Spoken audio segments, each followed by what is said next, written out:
Boa noite, meus irmãos, graça e paz. Vamos abrir nossas Bíblias em Marcos capítulo 14. Marcos capítulo 14, hoje do versículo 27 ao 52. Marcos 14, do 27 ao 52.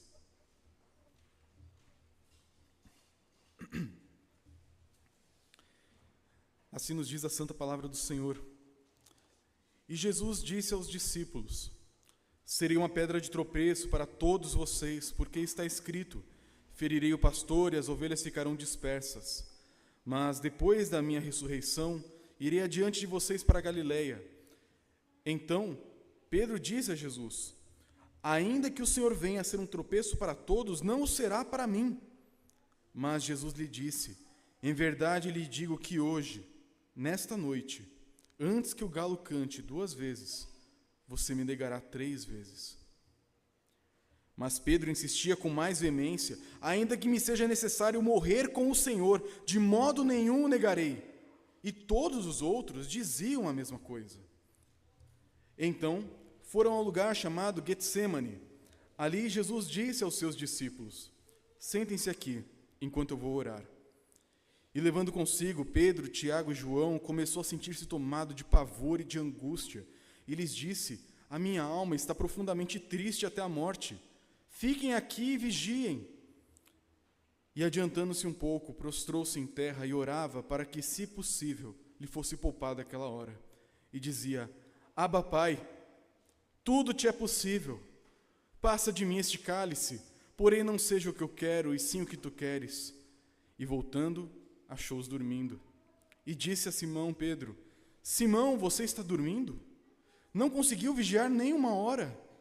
Vigiem e orem para que não caiam em tentação. O espírito, na verdade, está pronto, mas a carne é fraca. Retirando-se de novo, orou, repetindo as mesmas palavras.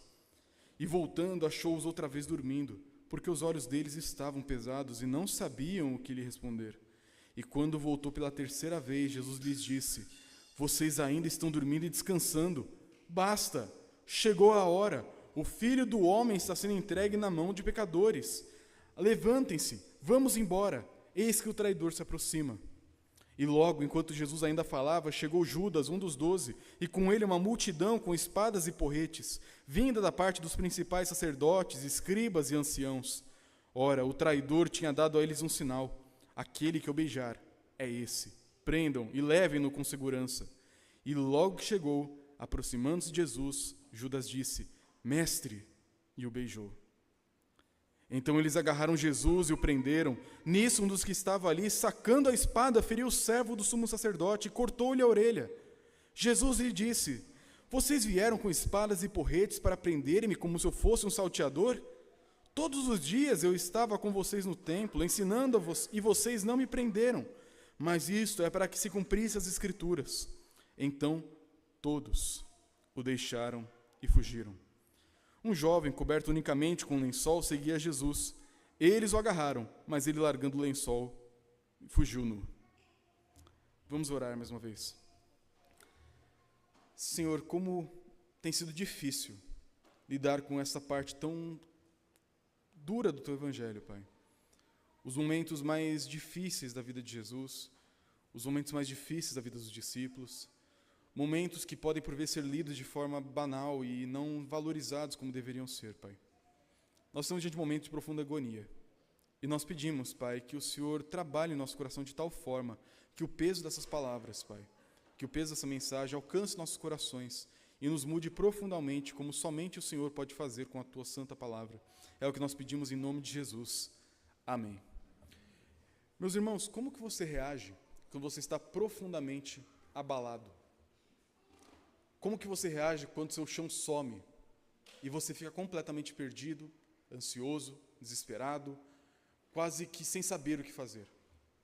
Não sei se você já passou por um momento assim, talvez com enfermidade, com o sofrimento de um ente querido, talvez com um momento profundo de desemprego, contas chegando, dívidas e mais dívidas aumentando, talvez pessoas fazendo ligações te cobrando e você não sabe como lidar com aquilo.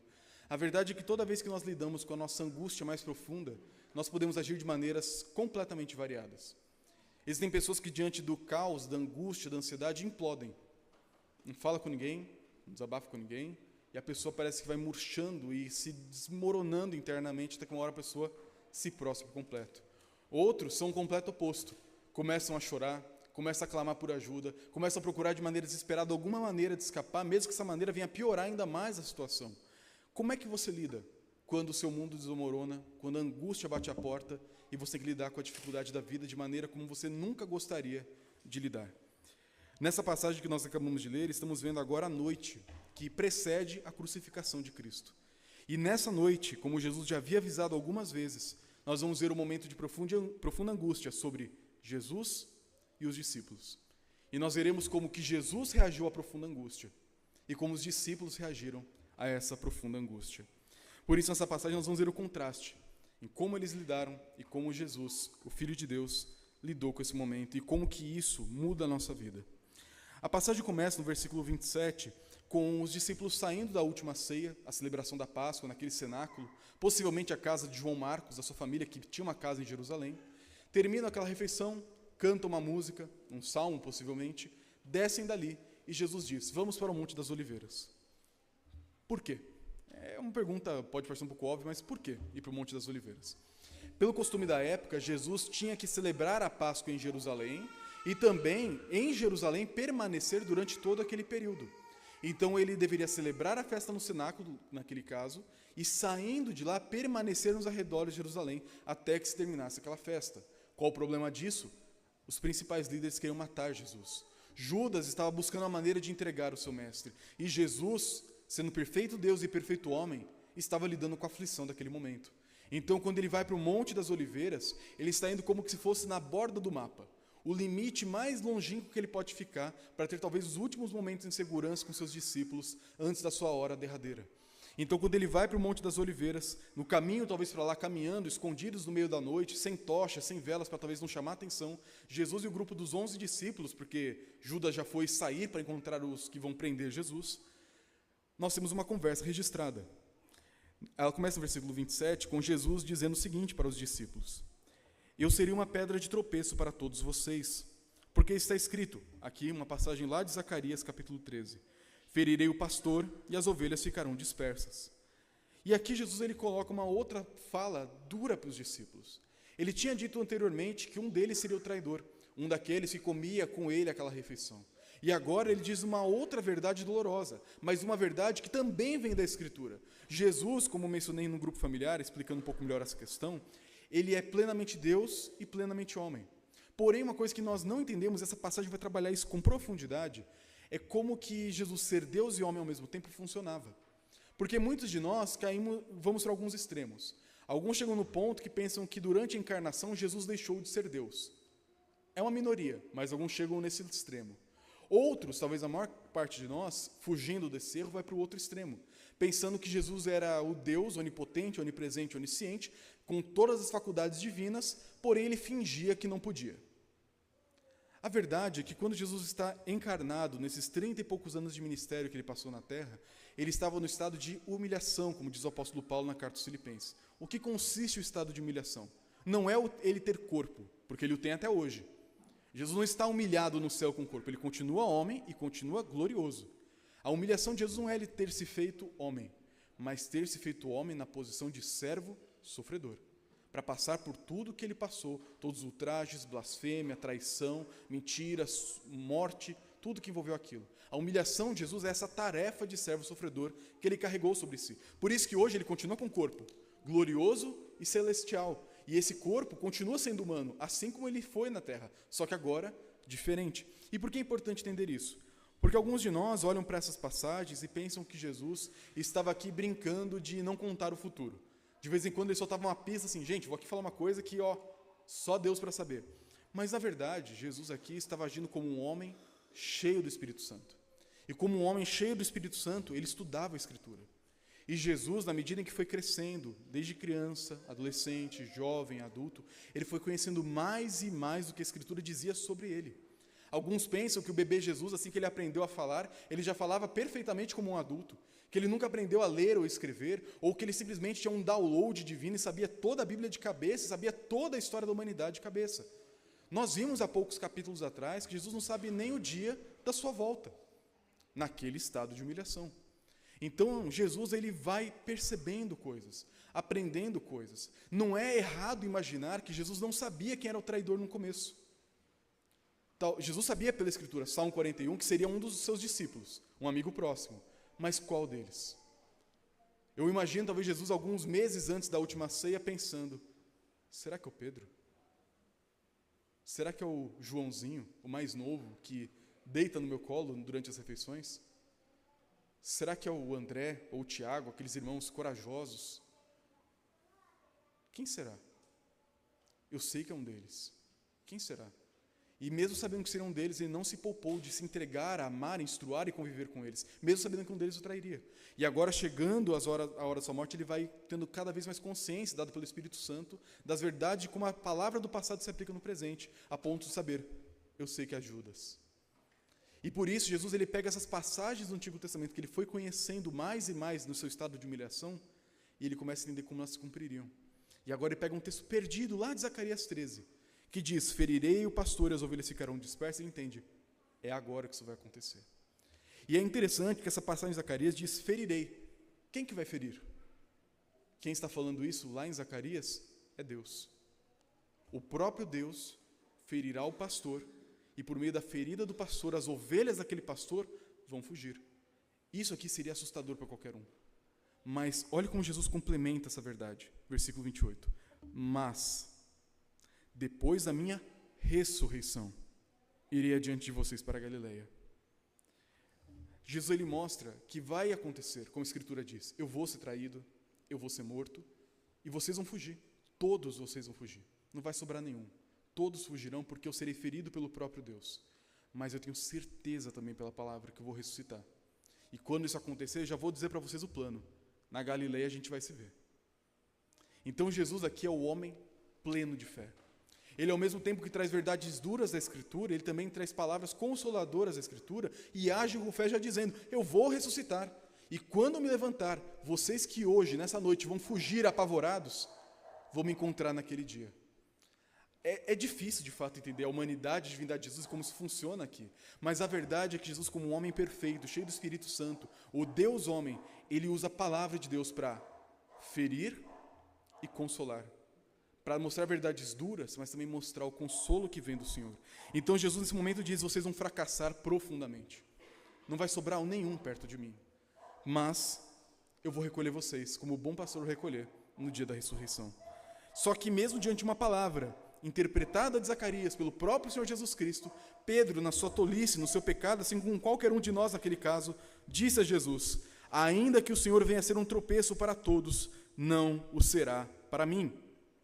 Aqui Pedro, de maneira descarada, está dizendo para Jesus, olha, eu não sei desses 11 aqui que ficaram, esses 10 aqui que ficaram, mas eu, Jesus, pode contar comigo.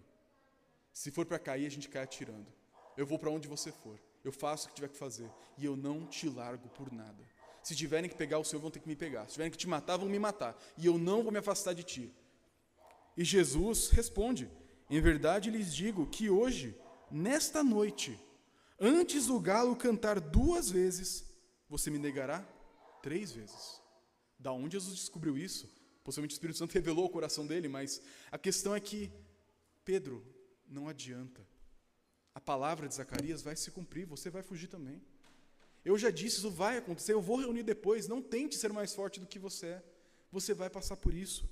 Mas Pedro, versículo 31, insistia com mais veemência. Olha a dureza do coração de Pedro. Ele quer com um zelo religioso, um zelo talvez por uma atitude santa, ir contra a vontade de Deus. E Pedro insistia com mais veemência. Ainda que me seja necessário morrer com o Senhor. Não sei como pregariam 2 pessoas em uma cruz só.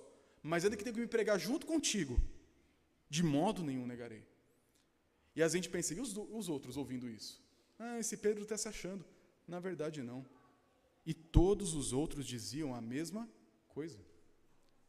Todo mundo ali se achava bom demais. Todo mundo ali se achava forte demais, capaz demais.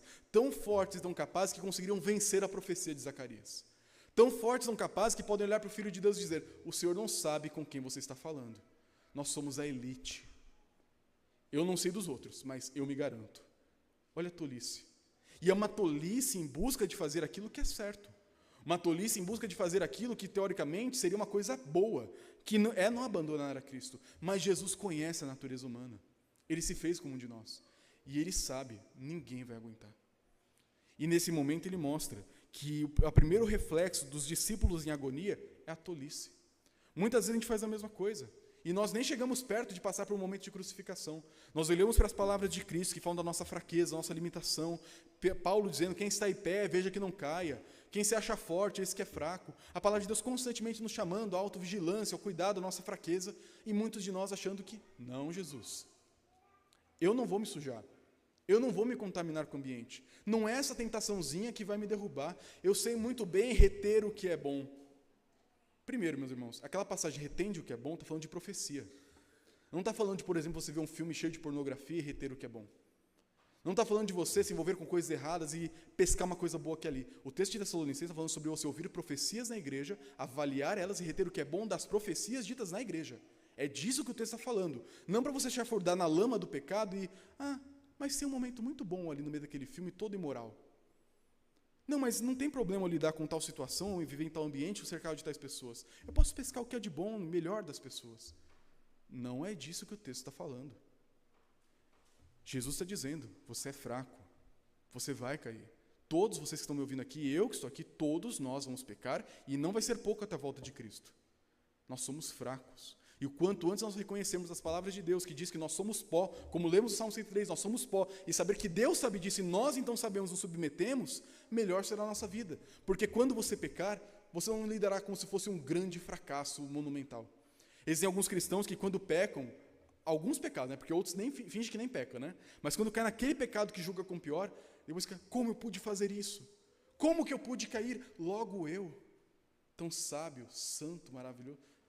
Você é tão capaz de fazer os pecados que você condena no outro, se não for pela graça de Deus. É muito fácil nós, talvez todos aqui arrumados, limpinhos, de banho tomado na igreja, julgarmos uma pessoa que está completamente perdida nas ruas de São Paulo, uma pessoa que vive uma vida completamente imoral e largada, e pensarmos, ainda bem que eu não sou assim. Eu nunca faria uma coisa dessa. Como que alguém pode chegar nesse estado? Você pode. Nada garante que você que está aqui hoje não esteja dali um mês, naquele mesmo lugar, fazendo a mesma coisa ou coisa pior. Nós somos pó. E Jesus diz, vocês vão se afastar de mim. E qual que é o ponto aqui dessa passagem, primeira parte? Jesus diz, vocês vão se afastar. E fica por isso mesmo? Eu sou pecador mesmo, não vamos pecar? Não. Mas eu serei a esperança que após um momento de turbulência vai reunir todos vocês na Galileia. Você vai pecar. Você vai cair. Você vai desapontar Deus, você e as pessoas ao seu redor. Você vai me desapontar como pastor e eu vou desapontar vocês como rebanho. Todos nós nos apontaremos uns aos outros, se nós criarmos expectativas irreais.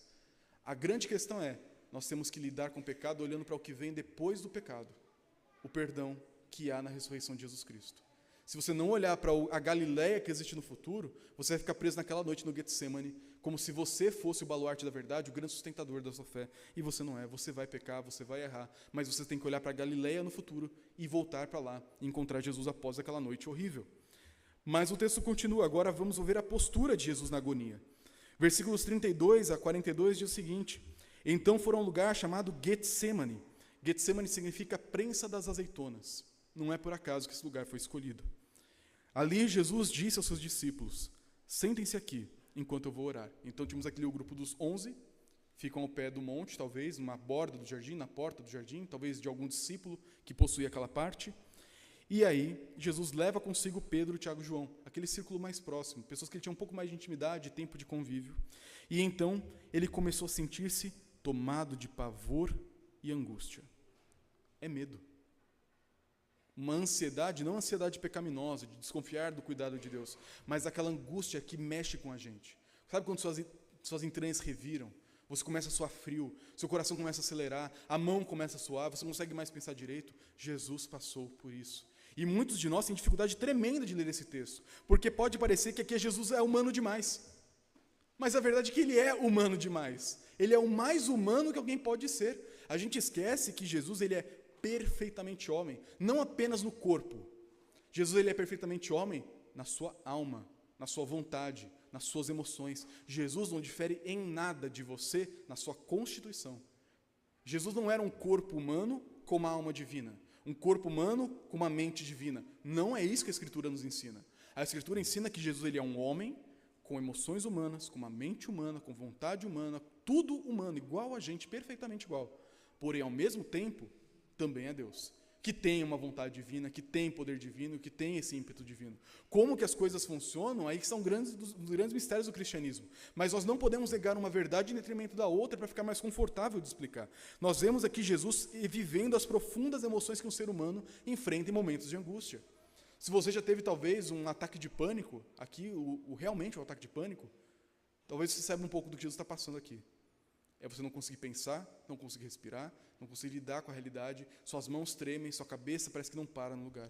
Jesus sentiu o ápice do desgaste mental que alguém pode sentir, o ápice das emoções que alguém pode lidar. E ele, profundamente tomado de pavor e de angústia, disse àquele grupo dos 3 que veio com ele: a minha alma está profundamente triste até a morte, eu estou triste a ponto de morrer. Eu não consigo imaginar isso. Tem tempo que eu leio essa passagem e fico tentando imaginar, eu não consigo imaginar isso. Alguém que está tão abatido a ponto de a morte parecer uma realidade que está assim, a um sopro de distância. E nesse estado, o que Jesus faz? Ele pede a eles, fiquem aqui e vigiem. Ele queria a companhia dos seus amigos. Ele queria ter pessoas por perto. Deus queria ter pessoas por perto em momentos de angústia. A gente ainda vai continuar essa história, mas por que a gente, quando está sofrendo nas nossas emoções, no nosso coração, na nossa alma, a gente se isola?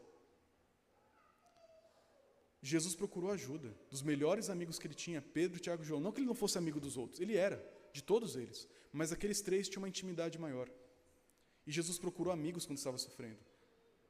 A gente não está no mês de setembro, não é setembro amarelo, mas é uma verdade que a gente tem que lembrar. Não sofra sozinho.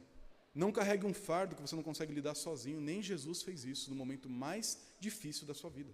Peça ajuda, especialmente de irmãos na fé. Como Jesus procurou irmãos na fé também. Então Jesus encontra aqueles amigos e pede ajuda. Vigiem, orem, me façam companhia nesse momento enquanto eu oro.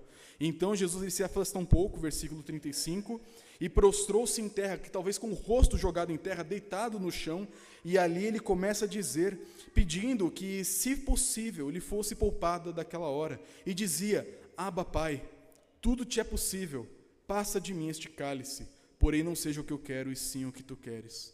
E aí muitos cristãos entram em parafuso lendo isso aqui. Como assim? Como Jesus, que é Deus, pede uma coisa para Deus, Jesus quer uma coisa e Deus quer outra? Eu não estou entendendo isso aqui não. E a verdade é que é realmente um pouco difícil de entender. Porque aqui nós não estamos vendo uma relutância do filho em relação ao pai. Isso não existe aqui no texto. Ele diz, porém, seja feita a tua vontade. Não há relutância, não há resistência, não há oposição. O que nós percebemos aqui é Jesus perfeitamente humano, sentido no seu corpo, alma, coração, tudo que ele é, a profunda angústia do que vem pela frente. E não é medo da cruz, de ser pregado, rasgado, chicoteado. Isso que muitos cristãos passaram. O que Jesus tem medo aqui, aquilo que angustia o Filho de Deus, não é simplesmente um instrumento de madeira de tortura, não é o ficar nu diante de centenas de pessoas, açoitado, rasgado e humilhado. Isso muitos cristãos passaram. O que agoniza Jesus é o cálice da ira de Deus que está prestes a ser derramado sobre ele. Eu não sei se você consegue entender isso. Eu não consigo. Talvez você entenda e depois você me explica. Mas existe algo que faz o Filho de Deus tremer de medo. A ira de Deus que você e eu merecíamos. Jesus ele está prestes a pegar um cálice, é claro que é algo simbólico, onde todos os nossos pecados, todos aqueles que o seu povo cometeu e comete e cometerá, e ele vai beber até a última gota, até não sobrar mais nada.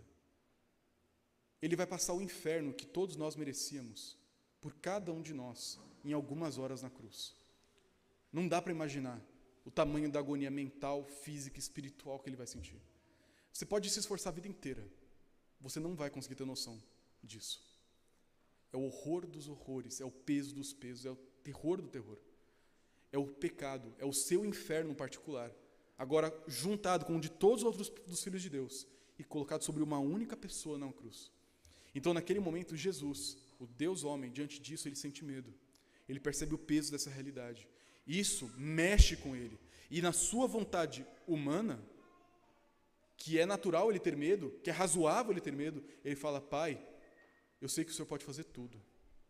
Se possível, por isso que ele pode fazer tudo, se tiver outro jeito, outro jeito. Para você imaginar o tamanho do horror que ele vai passar.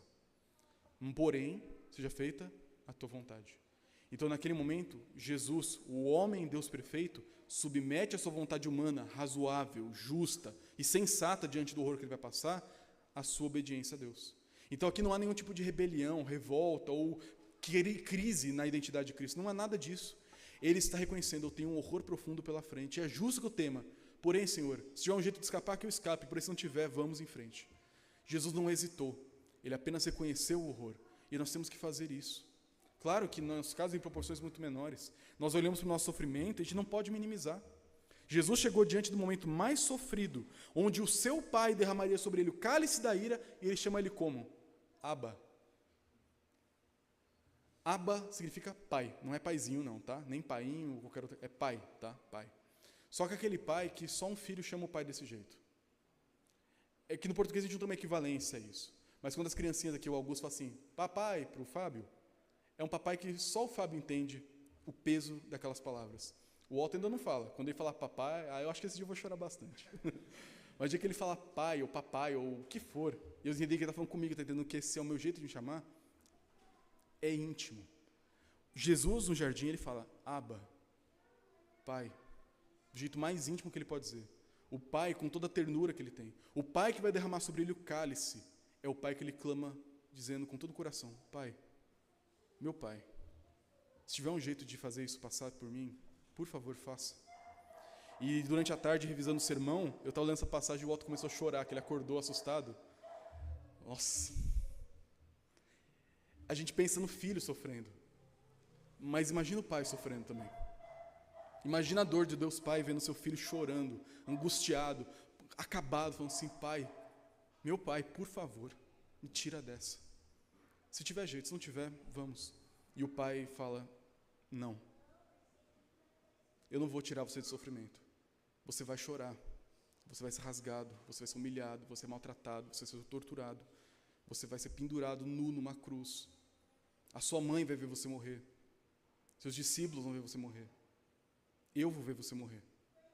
E você vai carregar o peso que ninguém pode suportar sobre você. Porque esse é o plano, desde antes da fundação do mundo. Você, meu filho, é o cordeiro imolado desde antes da fundação do mundo. O plano sempre foi esse. Está na hora. E diferente, eu vou falar isso mais para frente, diferente do que alguns ensinam, na cruz Deus não abandona o seu filho. Quando Jesus fala, Deus meu, por que me desamparaste? Ele não está dizendo que Deus de fato desamparou. Ele está citando o Salmo 22, onde o salmista se sente desamparado porque Deus não alivia o sofrimento. O pai nunca abandonou o filho. O pai nunca odiou o filho. O pai nunca se separou do filho. Naquele momento, o que houve foi o não livramento. Por isso que ele fala, Deus meu, por que me desamparaste? E não abandonar no sentido absoluto. O pai nunca deixou de amar o filho. O pai passou cada momento na cruz segurando a mão do seu filho, até a hora que ele morreu. O nosso Deus Pai não é um sádico celestial. É um pai amoroso. O seu pai também. Então, Jesus, nesse momento de profunda angústia, ele pede e se submete. E quando ele volta para ver os seus discípulos, faz o quê? Versículo 37? Encontrou-os dormindo. Isso deve ser extremamente frustrante. Eu nunca passei por isso, porque eu sou o discípulo aqui, eu sempre durmo. Se tem uma bênção que Deus na minha vida é o sono. Eu deito e durmo, que nem uma pedra. A Maísa vê isso. O Otto chora, pega, colocou o tum. Eu durmo instantaneamente. É uma bênção do Senhor que eu agradeço todos os dias por ter. Eu não tenho problema nenhum de sono, eu nunca tive, espero nunca ter. Mas eu lembro de momentos antes que a Maísa passava por sofrimentos, às vezes à noite, estava angustiada com algo, às vezes eu conversava uma coisa séria e eu dormi. E eu lembro da vez de acordar e ela está dormindo lá, continua a conversa. E ela fala, você está dormindo há 40 minutos, roncando. Não, continua. Eu entendo ela. Não é errado a postura dela. Dói estar conversando com alguém de coisas profundas e a pessoa desmaiar na sua frente de sono. Jesus está passando pela maior dor e os discípulos dormiram. Eu faria o mesmo aqui, com toda certeza. Não julgo ele de forma alguma. E Jesus diz, então, chamando de novo o cuidado deles, versículo 38, vigiem, orem, para que não caiam em tentação. O espírito, na verdade, está pronto, mas a carne é fraca. E o que Jesus quer dizer com isso? O espírito, a vontade, essa disposição, a determinação de vocês de não me negar, não trair, é muito forte. Mas vocês não têm essa força. Vocês acham que vocês dão conta, mas vocês não dão conta. É isso que significa a carne é fraca aqui. E não que você fica dando desculpa. Eu pequei, né? É que a carne é fraca. Não é disso que o texto está falando. O texto está falando que vocês têm uma vontade assim poderosa, mas vocês não dão conta. Então vigiem, orem, um ajude o outro nesse processo para que vocês não durmam. E aí Jesus foi de novo orar. E quando ele volta, a mesma coisa, dormindo. Ele nem acorda. Ele vai de novo orar. E quando ele volta a terceira vez, aí ele acorda os discípulos dizendo, versículo 40. E voltando, achou-os outra vez dormindo, porque os olhos deles estavam pesados e não sabiam o que lhe responder. E quando voltou pela terceira vez, Jesus lhes disse, vocês ainda estão dormindo e descansando? Chega! Chegou a hora, o Filho do Homem está sendo entregue na mão dos pecadores. Levantem-se, vamos embora, eis que o traidor se aproxima. Completo abandono dos homens. Então nós vimos no começo a reação dos discípulos, autossuficiência, orgulho, prepotência, diante da crise. Como Jesus reagiu na crise? Com oração, buscando companhia dos irmãos na fé, chamando as pessoas que falharam com ele a uma segunda chance. E é claro, aqui o ponto principal é olharmos para Cristo caminhando para a redenção e para a salvação. Mas olhe também num sentido em que Cristo é modelo para nós. Quando você sofre, como que você lida com as pessoas ao seu redor? Errou comigo? Tchau. O que Jesus fez? Acorda, Pedro. Acorda, João. Eu preciso de você. E eles erram de novo, e ele vai de novo. E erra de novo, e ele vai de novo. A gente desiste das pessoas muito fácil, meus irmãos. Igreja é um negócio que não faz nenhum sentido existir. Porque talvez você nunca tenha tido um problema com ninguém aqui na igreja. Se esse é o seu caso, fica tranquilo, sua hora vai chegar. Se você já teve, parabéns, você está vivendo a vida da igreja. Porque a igreja é um lugar onde você vai ter conflito, onde as pessoas vão falhar com você, vão errar com você, vão falar mal de você, vão mentir sobre você talvez. Isso acontece, eu tenho certeza que alguns de vocês falam mal de mim depois do culto. O sermão hoje foi uma porcaria, aquele pastor, hein, pelo amor de Deus. Quando vai ter eleição para novo pastor? Tudo bem, eu não estou aqui por causa da opinião das pessoas, estou aqui por causa da opinião de Deus. Mas eu sei que isso acontece. Eu sei que a gente tem problema, eu sei que alguns de vocês não gostam de mim, tudo bem. Não tem problema nisso. A igreja é cheia de pessoas que não se dão bem. A questão é que quando a gente erra um com o outro e percebe esses atritos, o que a gente faz? Normalmente, no Brasil, tem outra igreja em outro bairro. Eu vou para outro lugar onde ninguém vai encher minha paciência. O que Jesus faz? Você falhou comigo? Pedro, João, Pedro, João, a gente se vê na Galileia. Jesus não abandona pessoas que erram com ele, mesmo quando ele é a vítima, mesmo quando ele é abandonado, mesmo quando ele sofre. Aqui eu também não quero dizer que você tem que suportar qualquer igreja a qualquer custo, uma igreja tóxica que faz mal para você, não é isso. Mas a gente tem que desenvolver uma certa resiliência. As pessoas vão errar com você. E você não deve abandoná-las por causa disso. A igreja vai falhar com você. E você não deve abandonar a igreja por causa disso. Aqui não é um museu de santos, mas um hospital de pecadores, como dizia um querido pastor que me criou. Nós temos que ter essa mentalidade, senão você vai abandonar a igreja com toda certeza em breve. Igreja não é um lugar que faz sentido. É um lugar de graça e perdão. E por fim, nós olhamos a conclusão aqui do nosso texto, versículos 43 a 52, onde voltamos o foco para a falha dos discípulos. E logo, enquanto Jesus ainda falava, chegou Judas, um dos 12, e com ele uma multidão com espadas e porretes, vinda da parte dos principais sacerdotes, escribas e anciãos. E aqui nós vemos uma comitiva do templo. Não é a polícia romana. É gente que trabalha no templo, amigos, parentes, sacerdotes, que estão fazendo um bico ali à noite, com porretes, até parece uma bagunça, parece uma turba querendo caçar um bicho. E eles vêm à noite para fazer um trabalho escuso. É justamente à noite, porque eles têm medo das pessoas verem o que eles vão fazer.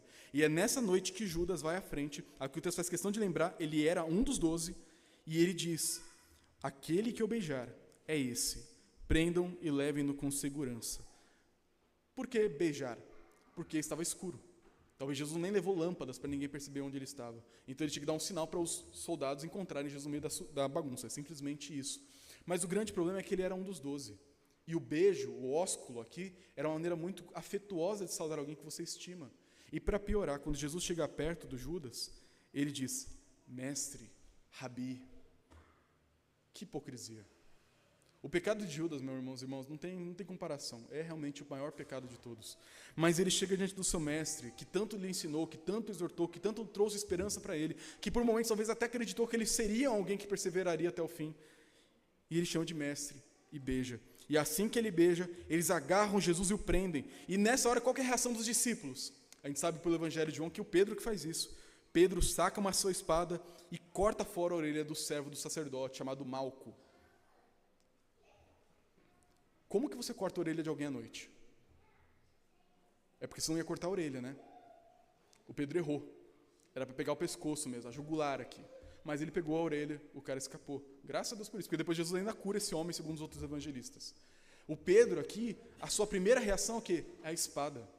A primeira reação dele diante do sofrimento e da angústia é lidar com as próprias forças. Eu tenho uma espada, eu tenho força, eu tenho habilidade, eu sou um pescador, eu sei cortar peixe, eu sei cortar gente, então, vamos embora.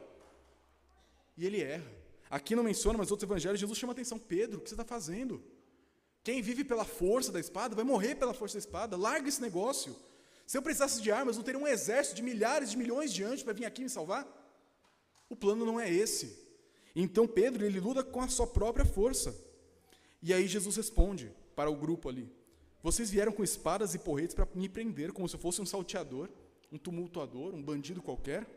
Todos os dias eu estava com vocês no templo, ensinando, e vocês não me prenderam. Mas eu sei que isso é para se cumprir as Escrituras. Então Jesus lida com uma certa frieza aqui no momento. Ele entende. Vocês são dessa laia mesmo, gente baixa, gente fria, gente que teve oportunidade e não fez, mas agora vem como se fosse um bandido no meio da noite. Vamos. A Escritura vai se cumprir.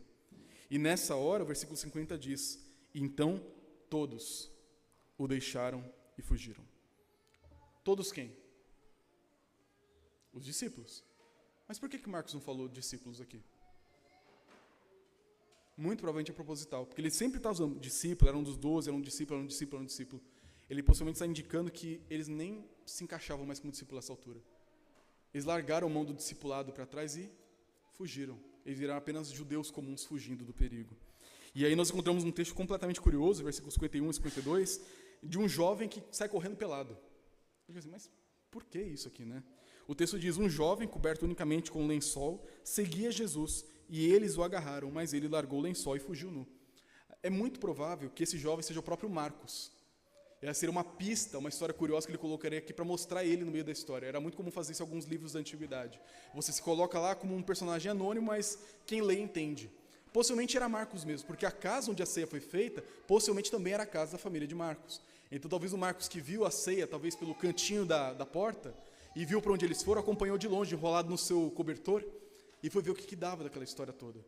Então quando ele vê todo mundo fugindo, ele vai e segue mais um pouco. Mas um guarda segura, tenta prender ele larga a roupa igual o José do Egito e foge pelado.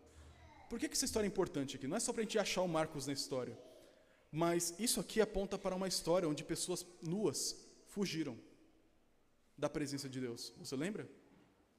No jardim? Em Gênesis 3. Quando Adão e Eva pecaram, eles perceberam que estavam nus e fugiram de Deus. Aqui esse jovem, ele meio que representa todo aquele grupo de pessoas. Representa cada um de nós. Naquele momento você não faria diferente. Você vai tentar caminhar com Deus, você vai perceber Deus por perto e você vai fugir. Porque você está nu, porque você está despido da sua segurança. Nós somos esse jovem, nós somos os discípulos, nós fugiríamos. Então, meus irmãos, para nós concluirmos essa mensagem, eu quero que você perceba aqui o contraste gritante entre discípulos que se acham fortes, mas são fracos, e o Filho de Deus que parece fraco, mas extremamente forte. E o que a gente pode aprender com essa passagem e aplicar para a nossa vida? A primeira eu gostaria de relembrar: você é fraco, nunca se esqueça disso. Ultimamente está quase o anti-coach aqui as pregações, você não vai conseguir, vai dar errado, mas a verdade é que a Bíblia ensina isso. Você é mais fraco do que você imagina, você vai pecar mais do que você gostaria, você vai errar mais do que você esperaria, e você vai precisar se arrepender mais do que você acha. A Bíblia diz isso, constantemente. Jesus não veio para os bons, ele veio para os fracos. A grande questão é como que você vai lidar com esse seu fracasso? Como que você vai lidar com a sua fraqueza? Dizendo como Pedro e os outros, eu nunca farei isso. Sacando sua espada e lutando como se dependesse de você. Tentando acompanhar, mas fugindo quando percebe essa nudez. Como que você vai reagir diante de Cristo, diante da angústia que vem na vida cristã? O único caminho possível é lidar com a sua fraqueza e caminhar para Galileia. Só esse caminho existe. Uma vez que você cai, peça perdão para Deus. Reconheça que você é fraco e volte para encontrar Jesus na Galileia. Jesus sempre estará de braços abertos para recolher todos aqueles que se arrependem e voltam. Todos aqueles que falam: Senhor, eu sou fraco, Senhor, eu errei de novo, eu já pedi 30 vezes perdão por esse pecado, eu falei que nunca mais ia fazer e fiz. Jesus veio falar de novo: vem, eu te espero na Galileia. Porque não é sobre você o Evangelho, é sobre Jesus. Não é sobre o que você faz ou deixa de fazer, é sobre Jesus. Então, reconheça a sua fraqueza e reconheça a graça de Cristo, que sabe que você vai errar e Ele já te espera depois da ressurreição de braços abertos para te receber. E em segundo lugar, perceba que Jesus, no momento de maior sofrimento, Ele não arredou o pé por você. Tudo foi por você. No momento de maior angústia, quando Ele clamou ao Pai, Senhor, se possível, afasta de mim esse cálice, Ele fez isso por você. E Ele falou, seja feita a sua vontade, por você. Ele lidou com a maior angústia que nenhum de nós consegue chegar perto de imaginar, porque Ele te amou e entregou a vida por você. Por isso, quando você se perceber fraco, lembre do que Cristo fez pelos fracos. Ele se deu por completo nesse momento. E se você passa por uma situação semelhante, claro, que em grau muito diminuto, mas um sofrimento profundo como o de Cristo, aprenda com o sofrimento de Jesus. Busque amigos, busque igreja, lide com pessoas que vão errar com você, mas em cima de tudo, entregue seus pedidos, sua oração ao Senhor, se derrame diante do Pai, do seu Abba, porque Ele sempre vai estar pronto para te ouvir, como ouviu o Filho primogênito dele, Jesus Cristo. Vamos orar?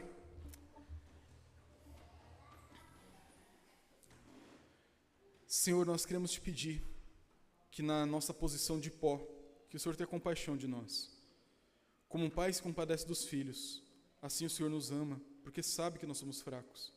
E o Senhor não exigiu de nós obras, mérito, feitos para nos amar. O Senhor simplesmente nos amou quando nós te odiávamos e fugíamos de ti. Nós pedimos, Senhor, nos aceita em teus braços, Pai. Nós que vivemos em pecado, nós que erramos talvez mais do que nós esperaríamos de errar. Peço, Pai, especialmente para aqueles que são tomados, Pai, profundamente pela culpa. Faça com que essa noite seja uma noite de libertação, na qual possam reconhecer a sua fraqueza, reconhecer sua dependência, encontrar em Jesus o amor que nunca mais acaba, encontrar o amor que sempre luta quando nós falhamos, Pai. Nos dá essa liberdade que só existe no Teu perdão. E nos ajuda, Senhor, a encontrar em Jesus, nosso bondoso amigo, aquele que entende das angústias mais profundas do homem, porque Ele mesmo as experimentou ao extremo. Nos ajuda, Senhor, a te buscar em oração, a te buscar sabendo que o Senhor sabe o que nós passamos, porque o Senhor sentiu na pele isso. Nos ajuda, Senhor, a te buscar no pecado, na fraqueza, na dor e na angústia, porque o Senhor é a nossa única esperança. É o que nós te pedimos em nome de Jesus. Amém.